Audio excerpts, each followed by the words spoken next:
बड़े ही परिश्रम से इसे बनाती हैं, अपने शरीर के रस से इसे बुनती हैं। क्या आप इसका उद्देश्य जानते हैं? आखिर मकड़ी इन जालों में नन्ही कीटों को फंसाकर उन्हें अपना भोजन बना लेती है। और क्या आप ये बात जानते हैं कि एक दिन मकड़ी इन्हीं जालों में फंसकर मृत्यु को प्राप्त हो जाती है? बताइए क्या करते हैं आप इन जालों के साथ? दिखते ही हटा देते हैं इनका अस्तित्व, है ना?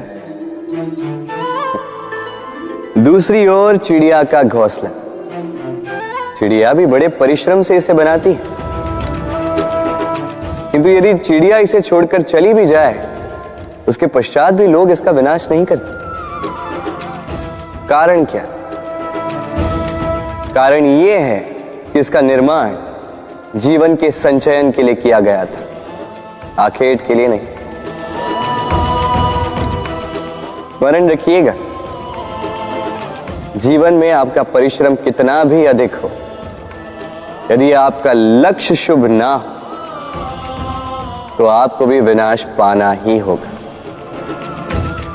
तो सृजन करते रहिए और मगन होकर कहिए राधे राधे।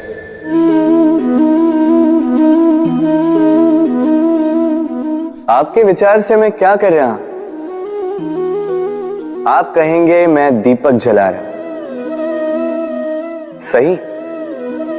किंतु प्रश्न ये उठता है कि क्या मैंने आपसे कहा कि ये दीपक है? नहीं। क्या इस दीपक ने स्वयं अपना परिचय आपको दिया? नहीं। फिर आपने कैसे जाना कि ये दीपक है? उत्तर है प्रकाश, जो स्वयं जलकर अंधकार में संसार को राह दिखाए, वो दीपक है। जो निराशा में आशा की ज्योत दिखाए, वो दीपक है। दूसरी ओर सर्प है, जो दिखे नहीं, बस फुफकार दे तो लोग भयभीत हो जाते हैं। अर्थात व्यक्ति का परिचय उसके कर्मों से मिलता है, इसलिए आपको यह बताने की आवश्यकता नहीं कि आप कौन हैं। ये आपके कर्म ही निश्चित करेंगे कि लोग आपसे दीपक समझकर प्रेम करेंगे या सर्प समझकर भयभीत रहेंगे। राधे राधे। समय कितना विचित्र होता है। समय हमारे साथ हो तो हम स्वयं को राजा मान लेते हैं, वही समय यदि विरुद्ध हो जाए तो रंक बनने में समय नहीं लगता। इसलिए मनुष्य की एक आदत होती है,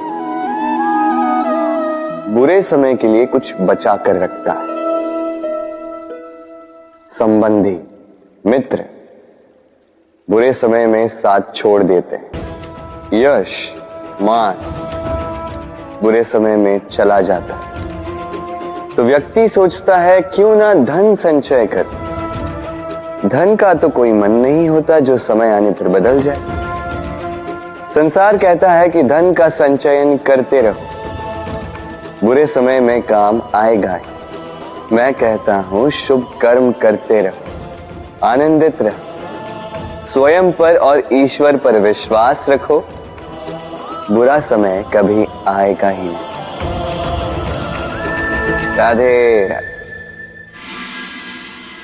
प्रकृति ने मनुष्य को एक विशेष शक्ति दी, अन्य जीवों से अधिक शक्ति दी, स्मरण शक्ति। यही शक्ति मनुष्य को अन्य जीवों से भिन्न बनाती, इतिहास लिखने की प्रेरणा देती, ज्ञान को पीढ़ी दर पीढ़ी आगे भी बढ़ाती।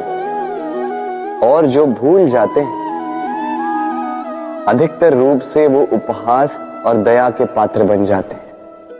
परंतु क्या यही पूर्णतः सत्य है? नहीं। यही स्मरण शक्ति मनुष्य के विकास में सबसे बड़ी बाधा भी बन जाती, उसके चित्त को दूषित कर देती। बुरे अनुभव, किसी का दिया गया धोखा, किसी का किया गया कटाक्ष मनुष्य भुला नहीं पाता और फिर लग जाता है प्रतिकार में। पहले समय नष्ट करता है प्रतिकार की तैयारी में, फिर समय नष्ट करता है प्रतिकार का अवसर ढूंढने में। यदि संतोष पाना है, यदि जीवन में आनंद पाना है, तो स्मरण शक्ति का सदुपयोग कीजिए। अपनी स्मरण शक्ति को केंद्रित कीजिए केवल अच्छी बातों और अच्छी यादों की ओर। जीवन में प्रसन्नता आए। राधे राधे। मनुष्य अपने परिवार के लिए क्या कुछ नहीं करता, दिन रात परिश्रम करता है ताकि अपने परिवार की आवश्यकता पूर्ति के लिए धन कमा सके। परंतु क्या केवल धन कमाना पर्याप्त है? आप कहेंगे हाँ, क्यों नहीं। धन से सब कुछ मिलता है, विद्या मिलती है, घर मिलता है, औषधि मिलती है, क्या कुछ नहीं मिलता। ये सब एक सीमा तक ठीक है, किंतु तनिक मन से सोच के देखिए, जब बालक रोगी होता है तो वो उस कड़वी औषधि को क्यों पी लेता है? इसलिए क्योंकि उसके पिता ने उस औषधि को धन से खरीदा? नहीं, बल्कि इसलिए क्योंकि उसके सामने खड़ा उसका पिता, उसे उन पर विश्वास है। विश्वास है कि वो उसे कुछ नहीं होने देंगे। ये विश्वास, ये संस्कार, ये सीख कभी धन से नहीं मिलती। ये मिलती है उस समय से जो माता पिता ने अपने संतान के साथ बिताया। इसलिए जीवन में धन अवश्य कमाई, किंतु अपने परिवार को भी समय दीजिए, प्रसन्नता मिलेगी। राधे राधे।